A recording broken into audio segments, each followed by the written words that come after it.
One regulator decision. That's all it took to freeze investor payouts on Ventus Energy. A few weeks ago, most investors probably never thought about the legal structure behind Ventus. Now, BaFin ordered Ventus Energy Group to stop what it calls unauthorized deposit business and repay investor funds immediately. Then the situation escalated further. Ventus later told investors that Paysera, its payment processor, restricted outgoing payments from multiple company accounts. And now payouts are delayed.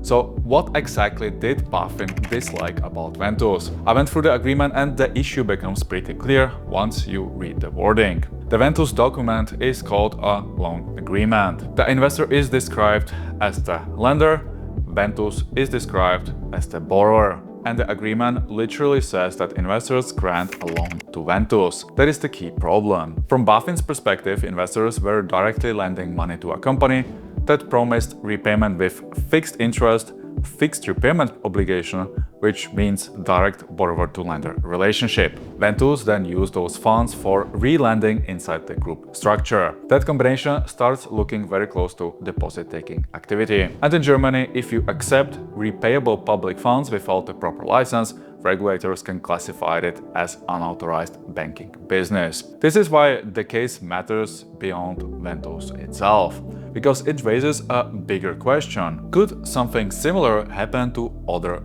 platforms as well? Let's start with Bondora Go and Grow. Go and Grow feels very simple. You deposit money, you earn yield, you can usually withdraw your money quickly. But legally the structure is different from Ventus. The terms do not say investors lend money directly to Bondora. Instead, users acquire claims connected to underlying loans. Monefit Smart Saver works similarly. Monefit also says users acquire claims linked to consumer loans, not direct loans to Monefit itself. The company also clearly states that this is not a deposit, withdrawals may be delayed and returns are not guaranteed. That creates an important legal distinction compared to Ventus. But there is still a gray area, because products like Go and Grow and Monefit are designed to feel simple and liquid. For many users, they behave almost like high-yield savings accounts. And regulators do not always look only at legal wording, sometimes they also look at how those products work. Now, compare this with Triple Dragon Funding,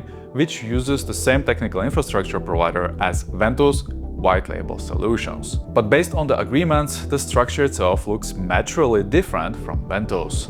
The investor is not lending money directly to Triple Dragon Funding. Instead, the agreement is based on assignment of claims linked to underlying loans. That creates a much clearer separation between the platform and the underlying borrower exposure. In simple words, Ventus looked like investors funding the company directly, Triple Dragon looks more like investors buying loan exposure. And that is a major legal difference. Now, does this mean Bondora or Monefit are in danger?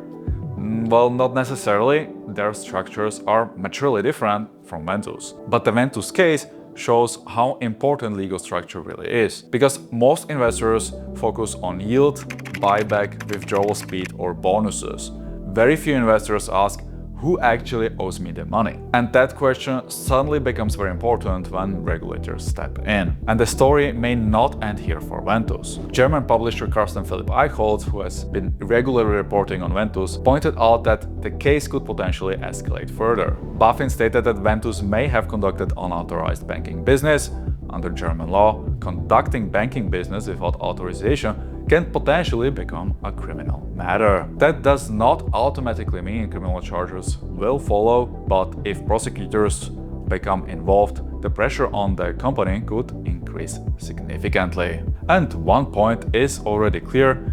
Even though this issue was raised by the German regulator and not the Estonian regulator, despite Ventus operating from Estonia, investors from all regions are affected now, not only German investors. Because once regulators, banks and payment providers start reacting, the impact can spread across the entire platform very quickly. And that's probably the biggest lesson from this story. Platform risk is not only about defaults, sometimes the biggest hidden risk is the legal structure itself.